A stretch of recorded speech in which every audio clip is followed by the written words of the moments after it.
আন্তর্জাতিক চাপের মুখে গাজায় দিনে 10 ঘন্টা হামলা না চালানোর ঘোষণা দিয়েছে ইসরায়েল।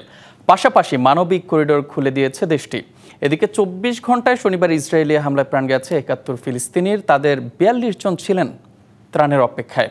এছাড়া অনাহারে মৃত্যু হয়েছে 5 ফিলিস্তিনির।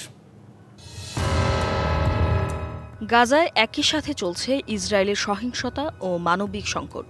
এখন শুধু হামলা নয়, ক্ষুধার জ্বালা সহ্য করতে না পেরেও মরছে নিরীহ মানুষ।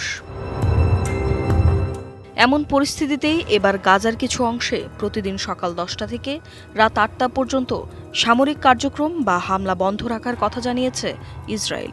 এই সিদ্ধান্ত কার্যকর থাকবে গাজা শহরের কিছু অংশ, দেইর আল বালা ও আল মাওয়াসি এলাকায়।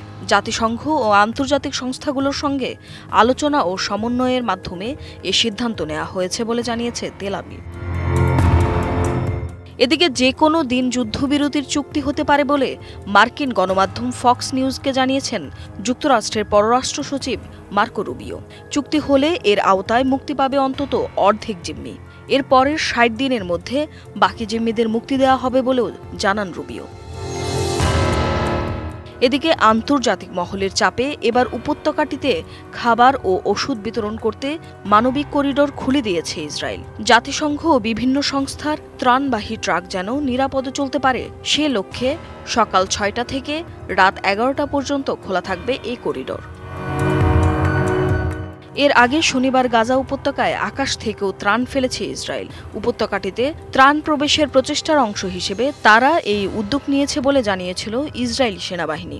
তবে এই কর্মকাণ্ডকে বিভ্রান্তিকর বলে আখ্যা দিয়েছে আন্তর্জাতিক ত্রাণ সংস্থা এবং মানবাধিকার সংগঠনগুলো।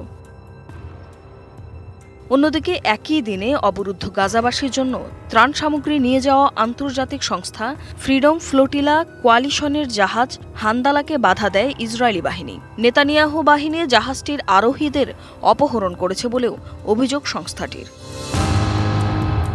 ত্রাণবাহী জাহাজটিকে বাধা দেয়ায় ইসরায়েলের তীব্র নিন্দা জানিয়েছে ফিলিস্তিনি স্বাধীনতাকামী সশস্ত্র সংগঠন হামাস। এ ঘটনাকে জলদস্যুতা হিসেবে উল্লেখ করে এজন্য নিন্দা জানাতে জাতিসংঘের প্রতি আহ্বান জানিয়েছে গোষ্ঠীটি। Tumpa Tarafdar, DBC news desk.